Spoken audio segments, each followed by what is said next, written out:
करूंगी मरकस की अंजील से 5 बाब और उसकी 25 आयत से। ये बड़ा ही फेमस वाकया है। और जब हम मरकस का अंजील 5 बाब पढ़ते हैं तो खुदावंद इससे पहले भी पूरे इसमें उसके यीशु के मिरेकल्स जो खुदावंद जो हीलिंग मिरेकल्स कर रहा है उनको बड़े ही खूबसूरत तरीके से कलमबंद किया गया। जब इस बाब के शुरू में खुदावंद एक बदरू गिरफ्तार शख्स को आजादी देता है, फिर यार की बेटी को ठीक करता है, उसको जो है शिफा देता है, और उसके बाद जो मतलब ऑलमोस्ट जो मुर्दा थी उसको जिंदा करता है। और इसके बाद एक औरत का जिक्र आता है 25वीं आयत से। फिर एक औरत जिसके 12 बरस से खून जारी था और कई तबीबों से बड़ी तकलीफ उठा चुकी थी और अपना सब माल खर्च करके भी उसे कुछ फायदा ना हुआ था, बल्कि ज्यादा बीमार हो गई थी।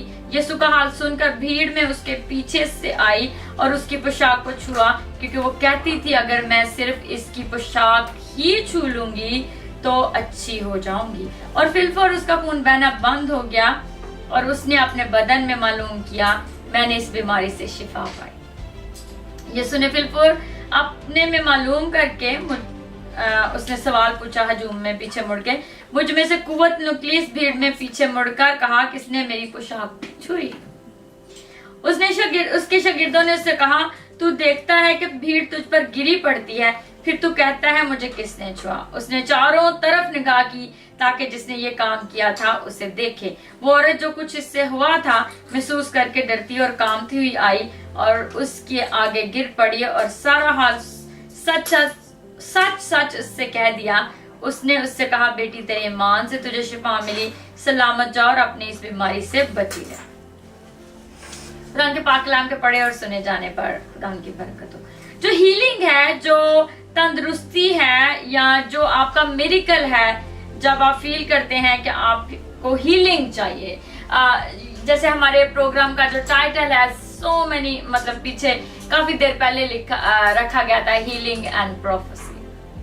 सो जो हीलिंग हम रिसीव करते हैं उसका प्रोसेस क्या होना चाहिए, उसका तरीकेकार क्या होना चाहिए। जब हम ये पैसेज पढ़ते हैं तो हम देखते हैं कि ये बहुत क्विक हो गया है, क्योंकि यीशु की पोशाक को उसने छुआ है। लेकिन नॉर्मल लाइफ में जब हम देखते हैं हीलिंग हो नहीं रही है, तो हम उस इरा में नहीं है जहां पे यीशु जमीन पे चल रहा है, राइट? क्योंकि हीलिंग का प्रोसेस, जब खुदावन किसी को हील करता है तो वो 1 मिनट, 1 सेकंड, 1 लम्हे की बात होती है। इसी तरह हमें बहुत सारी गवाहियां मिलती हैं कि खुदावन के खादमों ने बहुत सारे लोगों को अपने हीलिंग के तोड़े के जरिए शिफा बख्शी है। लेकिन बाज लोग साल हर साल ठीक नहीं होते। बाज मेरी बहनें बहुत देर तक माँ नहीं बन पाती हैं, बाज मेरे भाई बहुत देर तक बाप नहीं बन पाते हैं, क्योंकि सिर्फ माँ को ही माँ नहीं बनना होता है, बाप को भी बाप बनना होता है। लेकिन अनफॉर्चुनेटली जब हम कॉल रिसीव करते हैं या किसी की रिक्वेस्ट को देखते हैं तो सिर्फ औरत दुआ के लिए रिक्वेस्ट करती है। आज तक हार्डली 1 या 2 या 3 लोग होंगे जिन्होंने एज ए मेल रिक्वेस्ट की होगी कि मुझे बाप बनना है, हम कंसीव करना चाहते हैं। वेरी हार्ड है मेल के लिए आस्किंग करना। तो आज जब हम बात कर रहे हैं इसकी, तो सबसे पहले वो औरत कहां पे अपनी हीलिंग रिसीव कर चुकी है इसके बारे में बात करते हैं। जब हम इसका पूरा पैसेज पढ़ते हैं तो उसने उसकी पोशाक को छुआ और वो अच्छी हो गई, क्योंकि वो ये कहती थी अगर मैं सिर्फ इसकी पोशाक ही छू लूंगी तो अच्छी हो जाऊंगी। She was convinced here। वो मेंटली तौर पे हील हो चुकी ही थी। उसने अपनी बीमारी पे गिव अप कर दिया हुआ था, क्योंकि उसको पता था मेरी शिफा जो है यहाँ से मुझे मिल जाएगी। It's done. और ये शिफा के आगे कोई चीज नहीं आ सकती है। She has made her mind। उसने ज़हनी तौर पे यहाँ पे हीलिंग को एक्सेप्ट कर लिया था। और जब उसने यीशु की पोशाक छुई तो वो फिलफौर अच्छी हो गई। मोस्ट ऑफ द टाइम क्या होता है, हम अपनी इस दुनिया में, इस लम्हे, इस जिंदगी में अपनी हीलिंग को यहाँ पे रिसीव नहीं करते हैं। और जब तक हमारी सोचें हील नहीं होती हैं, हम बदनी हील नहीं होते। हमारी सोचें कैसे हील हो सकती हैं? ये एक प्रोसेस है। Healing is a process for you and me. Most of the time जो लोग एक कॉन्फ्रेंस में या किसी कन्वेंशन में किसी पास्टर के जरिए या किसी खुदा के खादम के जरिए हीलिंग रिसीव करते हैं, तो बाद में सुनने को मिलता है वो शख्स की उसी वजह से ही डेथ हुई है, वही बीमारी ने उसको आन पकड़ा था। क्यों? उस वक्त तो उसने कहा वो हील हो गया था, उसने टेस्टिमनी दे दी। बहुत सारे लोगों पे जब हम थीसिस लगते हैं या आगे बढ़ते हैं तो देखते हैं उन लोगों को हीलिंग रिसीव हुई लेकिन वो कंटिन्यू नहीं रह सके। उसमें हीलिंग एक प्रोसेस है। सबसे पहले मुझे यहां से हील होना है, मेरी सोचों को हील होना है, मेरे ईमान को हील होना है, मेरे शक को हील होना है, मेरे सख्त हार्ट को हील होना है, स्टबन हार्ट को, मेरे सख्त दिल को हील होना है, मुझे लोगों को माफ करना है। और मेरा फोकस क्या है? 5 बातें आज हम बात करें, 6 बातें हम बात करेंगे। सबसे पहले respect. Do you respect your healing? क्या आपकी हीलिंग या आपकी फाइनेंशियल ब्लेसिंग, चलो इस तरह से कह लेते हैं, लोग सिर्फ यही ना कहें बदनी हीलिंग की बात हो रही है, आपकी फाइनेंशियल ब्लेसिंग क्या आपकी सोचों में हील हो गई है? Are you feel blessed financially? Are you feel healthy and happy here? अपनी सोचों में मेरा फोकस क्या है? पहले हम बात करेंगे do you respect your healing. Do you respect your healing? हम अपनी हीलिंग की कैसे रिस्पेक्ट करते हैं? रिस्पेक्ट ऐसे करते हैं कि जहां से हम रिसीव करने जा रहे हैं, मेरा और उसका क्या रिश्ता है, यस्सु का और मेरा क्या रिश्ता है। Do you respect your healing? क्या यस्सु से सिर्फ आपको हीलिंग ही चाहिए, या सिर्फ आप मानते हैं कि उसकी पोशाक छूने से ही आप अच्छे हो जाएंगे? और जब वो रिस्पेक्ट में आ जाती है और जब यीशु पीछे मुड़ के पूछते हैं यीशु मसीह, तो वो रिस्पेक्ट में डरती हुई आगे आती है और उसका फोकस क्या है? कंप्लीट हीलिंग को रिसीव करना। And she does receive complete healing. उसका नाम नहीं दिया गया उस औरत का, सिर्फ उसको रेफरेंस दिया है कि उसको 12 साल से खून जारी था। क्या आज हम यीशु को उस तरीके से रेफरेंस देते हैं? He is the lord of my life and he is going to heal me. और उसका नाम ही अगर मेरी जिंदगी में बोला या स्पीक किया जाए तो मैं हील हो जाऊंगा। That's what I believe. दूसरा है, आपका ईमान कहां पे स्टैंड करता है? अगर आज मैं कहूं कि आज खुदा ने मुझे हील कर दिया है और रात को मुझे दोबारा वही पेन होना शुरू हो जाए और फिर मेरा दिमाग कश्मकश में और शक व शुबहात में गिरफ्तार हो जाए और फिर से मैं कहूं मेरा डायबिटिक, मेरी माइग्रेन पेन, मेरा हार्ट कंडीशन, मेरे किडनी फेलियर, मेरी बैकबोन का मसला, तो हर बीमारी तो मेरी है, कुछ बीमारी को तो मैं उसको छोड़ ही नहीं रहा हूं। राइट? सो पहला है आप रिस्पेक्ट करते हैं यीशु को। Are you giving reference to him? आपको पता है जो आपके लिए करने वाला है वो सब कुछ कर सकता है। दूसरा है आपका फेथ कहाँ पे स्टैंड करता है। तीसरा आपका सख्त दिल क्या कहता है। समटाइम हम इतने सख्त हो जाते हैं, एंग्शियस हो जाते हैं, हम एंग्जाइटी हो जाती है हमारी फिजिकल कंडीशन की वजह से, क्योंकि हमारा दिल जो है वो नेगेटिव चीजों को कीप करना शुरू कर देता है, नेगेटिव वर्ड्स को कीप करना शुरू कर देते हैं। हम लोगों के लिए अपने दिल को उस तरीके से नहीं खोलते हैं, उनके लिए अच्छे लफ्ज नहीं बोलते हैं। किसी को दुख में देख के हमें दुख महसूस नहीं होता है और समटाइम कभी हम ऐसा भी कह देते हैं मैं इतनी तकलीफ में हूं, मेरा कुछ नहीं हो सकता। ये मेरे दिल की सख्ती है। जो मेरी पहली वाली बात है, जो पहला पॉइंट है रिस्पेक्ट। जब मेरा दिल सख्त है तो मेरी रिस्पेक्ट उस लेवल पे काम नहीं कर रही। राइट? मेरा सेकंड क्या है? लैक ऑफ फेथ है। मेरा कुछ नहीं हो सकता। मेरे सख्त दिल में जब ये बातें आती हैं, मेरा कुछ नहीं हो सकता। मैं रोज सुबह शाम दवाई खाता हूँ, मैं ऐसे करता हूँ, तो फिर वहां पे आपका ईमान काम करना छोड़ जाता है। जहां पे नेगेटिविटी शुरू हो जाती है, आपका ईमान काम करना छोड़ देता है। फिर तीसरी बात करते हैं फॉरगिवनेस। जब हम किसी को माफ नहीं करते, मोस्ट ऑफ द टाइम हम अपने आप को माफ नहीं करते हैं। हम अपने गुनाहों से तौबा कर लेते हैं और हम ईमान रखते हैं कि खुदावंद जो है वो हमें माफ कर देता है और हमारे गुनाहों को दोबारा याद नहीं करता, उनको बस पुश डाल देता है और फिर उन्हें याद नहीं करता, उन्हें बर्फ की मानद सफेद कर देता है। और जब मैं यीशु में हूं तो I am a righteousness of the lord, मैं साधक हूं यीशु के जरिए। लेकिन क्या होता है, बार बार मेरा जो सबकॉन्शियस में जो मेरा डाटा स्टोर किया हुआ है लाशौर में, मेरा दुश्मन बार बार आपको या मुझे रियलाइज कराता है कि मैंने ये गुनाह किया था, और मैं अपने अंदर ही उस गुनाह के लिए शर्मिंदगी महसूस करता हूं और अपने आप को माफ नहीं करता। और जब हम ऐसा महसूस करते हैं तो फिर भी हम बदनी तौर पे हील नहीं हो सकते, क्योंकि हमारी सोचें हील नहीं है। उस औरत को 12 बरस से खून जारी था, वो कई तबीबों के पास जा चुकी थी, अपने बहुत सारे फाइनेंस को उड़ा चुकी हुई थी और बहुत सारा खर्च कर चुकी हुई थी, अपनी सारी उम्मीदें खो गई हुई थी। And when she came to the Christ, उसको सिर्फ इस बात पे यकीन था कि उसको छू लेने से वो अच्छी हो जाएगी। अब 5वीं बात करते हैं, आपका फोकस आपकी हीलिंग की तरफ है। अगर मैं बदनी तौर पे बीमार हूं तो मेरा फोकस किधर है? मेरा फोकस हील होने की तरफ है, मेरा फोकस डॉक्टर की रिपोर्ट की तरफ है, मेरा फोकस अपने बैंक बैलेंस की तरफ है, मेरा फोकस राइट में मेरी एनर्जी, मेरा फेथ, मेरा ईमान, मेरी रिस्पेक्ट, मेरा दिल कहां पे लगा हुआ है? Where is your focus? हमारा फोकस किधर है?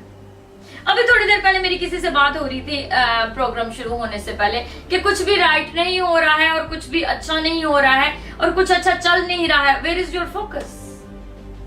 आपका फोकस राइट नहीं है। हम डिस्टर्ब हैं बहुत सारी चीजों में। When my focus is not there कि मेरा खुदा मेरे ईमान से ये चीज कर सकता है, when I am scattered everywhere, मेरा फोकस जो है उस काम की तरफ नहीं है, ऑफ कोर्स क्या हो रहा है? वो काम नेग्लेक्ट हो रहा है।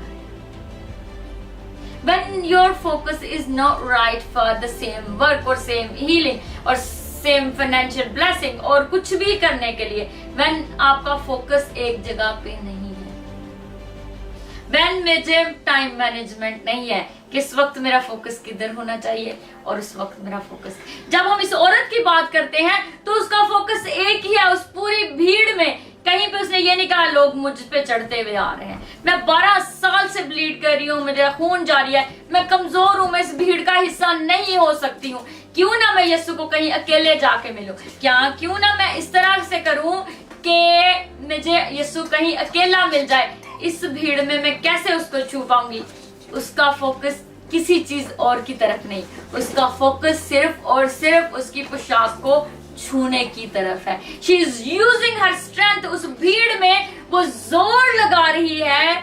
अगर आप लंदन में कहीं रहते हैं तो आपको मॉर्निंग ट्रेन का और इवनिंग ट्रेन का पता होगा, हमारे स्टेशन यहाँ पे भरे हुए होते हैं।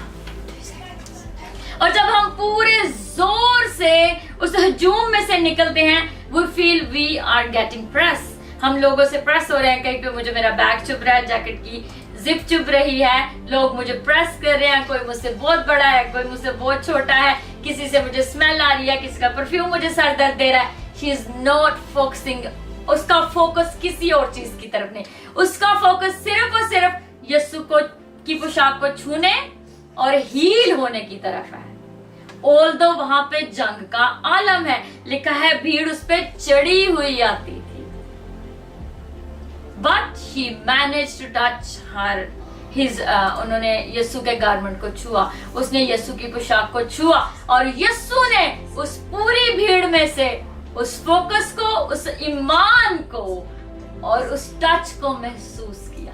जब हमारा ईमान और हमारी, जैसे मैंने पहला पॉइंट दिया, respect, do you give him respect? Way you जब आप उसे रिस्पेक्ट कर रहे हैं यीशु से, are you giving him respect? तो यीशु को उस भीड़ में से, उस टच में से वो रिस्पेक्ट, वो मेल्टेड हार्ट, जो हर वक्त यीशु के बारे में और उसको छूने की तरफ उस गामजन था, सोच रहा था, और वो फोकस और वो ईमान नजर आया तो यीशु ने महसूस किया। इसी तरह मेरी और आपकी दुआ है हीलिंग के लिए, फाइनेंशियल ब्लेसिंग के लिए, किसी भी चीज के लिए, पास होने के लिए, वीजा लेने के लिए, इमिग्रेशन स्टेटस लेने के लिए, एंड व्हाटएवर यू राइट, इस वक्त आप एक्सपेक्ट कर रहे हैं, आपका फोकस राइट होना चाहिए। उस फोकस में आपके टू डू लिस्ट है ना, पहला, दूसरा, तीसरा, मेरा रिलेशन। बस लोग सारी उम्र हील नहीं होते, और इसके हमें बहुत सारे एविडेंस मिलते हैं। जब हम मूसा का स्टोरी पढ़ते हैं, जब वो मरियम की लेप्रोसी के लिए दुआ करता है, तो खुदावंद सेड नो। गिनती 12 बाब 1 से 15 आयत पढ़िएगा। और जब हम ओजाया के बारे में पढ़ते हैं, तो खुदावंद रिफ्यूज कर देता है उसको हील करने से। दूसरा सलातीन पहला बाब पहली आयत से लेकर 17 आयत पढ़िएगा। और जब हम पलूस की बात करते हैं, दूसरा तिमोथेयुस 4 बाब उसकी 20 आयत में, जब पलूस बात करता है वो अपनी बिनाई की बात करता है, और खुदावंद को कहता है कि खुदावंद मुझे हील कर दे, लेकिन खुदावंद से कहता है तेरा फजल मेरे लिए काफी है। कुछ लोगों के लिए खुदावंद कभी हीलिंग नहीं यस कहता है। और जब पलूस ही तिमोथियस को मशवरा देता है कि तू थोड़ी वाइन पिया कर, क्योंकि तिमोथियस को पहला तिमोथियस 5 बाब उसकी 23 आयत में लिखा है, क्योंकि तिमोथियस को स्टमक का इशू था, राइट, हार्ट का इशू था। तो जब हम ये चीजें पढ़ते हैं, तो हम देखते हैं समटाइम गॉड सेज नो, क्योंकि जितने लोगों के लिए हमने पढ़ा है उनकी लाइफ में एक वजह है। मरियम, उसने मूसा से नाराजगी की थी, राइट। और जब हम पढ़ते हैं पलूस के बारे में, तो पलूस को आंखों का मसला था, क्योंकि पलूस जो था खुदावंद यीशु मसीह से जब उसका पाखरू के जरिए इनकाउंटर होता है, तो वो जो है नाबीना हो जाता है। जब हम एक्ट्स पढ़ते हैं, माल की किताब पढ़ते हैं, तो उसको आंखों का मसला होता है। लेकिन somehow God wants you to go through that process। उस प्रोसेस में आपको क्या करना है? उस प्रोसेस में आपने अपने आप को बदलना है। बहुत सारे लोगों के लिए हम रेगुलर प्रेयर करते हैं, लेकिन क्या होता है, लोग अपनी सोचों पे, अपने दिल पे, अपनी पर्सनालिटी पे वर्क नहीं करते। वो सब कुछ खुदावंद को दे देते हैं, वो खुदावंद उनके लिए करे नहीं। खुदावंद चाहता है कि आप उसकी बादशाहत का हिस्सा बने, चाहे एक टेस्टिमनी देके, एक गवाही देके, चाहे अपने अच्छे लफ्जों से, चाहे उसकी मर्जी पे, या 10 हुक्मों को आप मान लें अपनी लाइफ में। लेकिन जब हम किसी भी तरीके से अपनी पर्सनैलिटी पे वर्क नहीं करते, अपने स्टबन हार्ट को, अपने सख्त दिल को तोड़ते नहीं है, लोगों को माफ नहीं करते, अपनी जुबान से जो रफ और रूड वर्ड्स अपने लिए क्लेम करते हैं वो नहीं छोड़ते, और अपनी सोचों को नहीं बदलते, और सबसे बढ़ के यीशु से अपना रिलेशनशिप नहीं बनाते, अपने ईमान की जो पावर है उस पर वर्क नहीं करते, हम अपनी हीलिंग को रिसीव नहीं कर सकते। Because if God has given you something, अगर आपको कोई बीमारी लग गई है, या वो दुश्मन की तरफ से आई है, या खुदावंद ने आपको उस प्रोसेस में रखा है, there is a process to make yourself different person. हम बहुत सारे लोगों की मिसालें पढ़ते हैं, जो है टेस्टिमनीज पढ़ते हैं। जॉयल ऑस्टिन की मदर को जब हम देखते हैं, उनको कैंसर हो गया था। Although she was going through the cancer treatment, वो कैंसर वार्ड में जाती थी और कैंसर के पेशेंट्स के लिए दुआ करती थी। बहुत सारे लोगों को आंखों का मसला है, और जब हम मैंने बहुत सारी जो है वो वर्कशॉप अटेंड की है, बहुत सारे लोग सिर्फ आई क्लिनिक में इसलिए आते हैं क्योंकि वो दूसरों की बिनाई के लिए दुआ कर सके। That's my experience। So, जब हमारा फोकस राइट नहीं होता, और जो खुदावंद हमें बनने को कह रहा होता है वो नहीं हम बन पाते हैं, हम मेंटली हील नहीं होते हैं, हम बदनी तौर पे हील नहीं हो सकते। अगर आपको आज अपनी हीलिंग चाहिए, तो खुदावंद से वादा करें कि आप यीशु मसीह के साथ, जो आपका सेवियर और लॉर्ड है, पहला पॉइंट रिस्पेक्ट पे आऊंगी, give him respect that he can do anything you ask him, he has all authority। और जो दूसरा है lack of faith, हम अपने ईमान पे वर्क नहीं करते हैं, हमारा ईमान डामाडोल रहता है, होगा या नहीं होगा, होगा या नहीं होगा। बहुत सारी जो है जब कंसीव करने के लिए लोग कोशिश करते हैं, तो वो ऐसे डामाडोल रहते हैं, और जब हम उसको मेडिकली साइकोलॉजिकली उसको जब डॉक्टर डील करते हैं, तो वो कहते हैं कि आपका 80% जो फोकस था वो नेगेटिव रिजल्ट की तरफ था, और 20% जो फोकस था वो पॉजिटिव रिजल्ट की तरफ था। जो आपने सोचा है वही आपने रिसीव किया है। मोस्ट ऑफ द टाइम जब हमारी सोचें हील नहीं होती हैं, सब हमारा सख्त दिल नरम नहीं होता है, जब हम लोगों के लिए ऑल द टाइम सख्त चीजें सोचते रहते हैं। और मैं बहुत सारे लोगों से लिए दुआ कर रही हूँ और करते भी हैं हम लोग। और जब मैं लोगों से मिलती हूँ और जब हमारी कन्वर्सेशन होती है तो मैं नेक्स्ट डे किसी के लिए दुआ कर रही थी उनसे मिलने के बाद। तो खुदा ने कहा, क्या तूने उसकी जुबान से कोई ऐसी शुक्रगुजारी की बात सुनी है कि उसका दिल शुक्रगुजारी से भरा हुआ है? So I said, I can't, Lord, मैं ये केस लड़ नहीं सकती हूँ, बस मैं तेरी खादमा होते ये दुआ कर सकती हूँ। क्या जब हम बोलते हैं, सोचते हैं, करते हैं, हम फील करते हैं मुझ में ये क्यों चीजें नहीं आ रही। बहुत सारे लोग कहते हैं जब से खुदा ने मेरी दुआ नहीं सुनी है मेरा दिल नहीं चाहता दुआ करने को। स्टबन हार्ट, सख्त दिल। खुदा उनको सख्त दिल नहीं पसंद है। खुदा उनका तो दिल खुद का इतना नरम था कि उसने अपने बेटे को मुझे और आपको बचाने के लिए सलीब पे भेज दिया ताकि हम बच जाएं। कोई किसी के लिए इतनी बड़ी कुर्बानी दे सकता है? आज हम अपने बच्चे को कोई कहेंगे आपके बेटे का या आपकी बेटी का जो ब्लड ग्रुप है वो मेरे किसी रिलेटिव से मिलता है तो प्लीज मुझे एक बैग बोतल जो है, एक बैग जो है या एक पिन जो है वो मिल सकता है ब्लड का। तो हम कहेंगे नहीं वो तो बहुत छोटा है, नहीं मेरा बेटा ऐसा नहीं कर सकता। और खुदावन ने यीशु का खून सलीब पे मेरे और आपके लिए कुर्बान करने के लिए बहाया है। तो जब आपको हीलिंग नहीं रिसीव हो रही है, अपनी सोचों पे वर्क करें, अपने सख्त दिल पे वर्क करें, अपनी लाइफ में से गुजर के देखें क्या किसी को आपने माफ करना है अभी तो उसको माफ करें। सबसे बड़ी बात, अपने फोकस को अपने सेवियर की तरफ राइट करें। फोकस राइट करें उस 12 वर्ष से जिसका खून जारी था। जैसे मैंने आपको उसका पूरी पढ़ के सुनाई है। जब इसको डीपली पढ़ते हैं, हम सिर्फ गुजर जाते हैं बाइबल से। बाइबल को पढ़ते हुए उसमें से सिर्फ गुजरे नहीं, उसमें भीग जाएं, उन लफ्जों में भीग जाएं। And there is a power in the word of the lord. खुदा उनके कलाम में इतनी कुदरत है, जब आप उसको पढ़ते भी हैं डीप जाके अंदर, तो खुदा आपको हील कर देगा। खुदा उनका कलाम, आपको किसी के पास जाने की जरूरत नहीं है, खुदा का कलाम आपको हील कर देगा। बहुत सारे लोग फाइनेंशियली हील नहीं हो पाते हैं। क्यों फाइनेंशियली हील नहीं हो पाते हैं? क्योंकि फोकस जो है 92% जो है वो लॉस की तरफ है और 8% है फाइनेंशियल ब्लेसिंग की तरफ है। क्यों आप हील नहीं हो पा रहे हैं? फोकस राइट नहीं है। क्योंकि मेरा जो देने वाला है वो अपने गायबी खजानों से मेरे खतों को इस तरीके से भर सकता है, no one can do that. खुदा आपको अपने गायबी खजाने से मदद भेजता है। और जब आप अपनी लाइफ को पीछे मुड़ के देखते हैं, मुझे कब कब जरूरत थी और खुदा ने कब कब मुझे फाइनेंशियली हेल्प किया, आप वंडर महसूस करते हैं। और अगर आप मेरे जैसे हो तो मैं तो हर एक कईयन को अपने जर्नल्स में लिख लेती हूँ ताकि जब कभी आगे चल के मैं वीक महसूस करूं तो मैं अपनी ही लिखी हुई टेस्टिमनी पढ़ के खुद से स्ट्रेंथन महसूस करूं कि मेरे खुदा ने मेरे लिए बड़े बड़े काम किए हैं।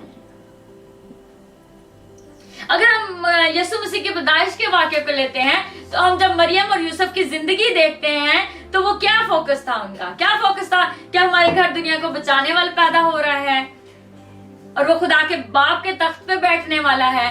उनका फोकस उधर नहीं था। उनका फोकस उस वक्त सिर्फ यीशु की परवरिश थी, उसको बचाना था और उसको परवान चढ़ाना था। और 30 साल तक खुदा यीशु मसीह को उन्होंने एक तरह से छुपा के रखा ताकि उसका जो फोकस है यीशु का, जब वो आगे चल के मसाया बनने वाला है तो वो राइट रहे।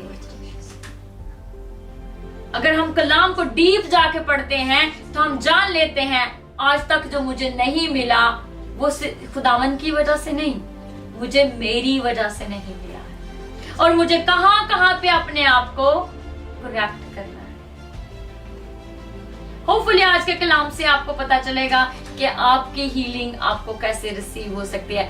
Don't forget, healing is process. और मैं हमेशा यही कहूंगी कि जब तक हम प्रोसेस से नहीं गुजरते हम वो बर्तन नहीं बन सकते। जब तक कुंदन को भट्टी में ताक के सोना नहीं बनाया जाता उसका कोई वेसल या उसका कोई ज्वेलरी तैयार नहीं हो सकती है। If you are thinking you are suffering with something, go to the Lord, give him respect, show your faith, write your focus and make sure आपके जो सोचे हैं वो पहले हील हो जाएं। In the name of Jesus Christ. Amen. Hallelujah. उम्मीद करते हैं कि आज की वीडियो आपको पसंद आई होगी। मज़ीद वीडियो देखने के लिए इस चैनल को सब्सक्राइब करें, अपने फ्रेंड्स एंड फैमिली के साथ शेयर करें, लाइक करें, ताकि बहुत सारे लोगों तक खुदा का कलाम पहुंच सके और हम सीख सकें हर रोज़ कलाम के साथ हम कैसे गुजार सकते हैं।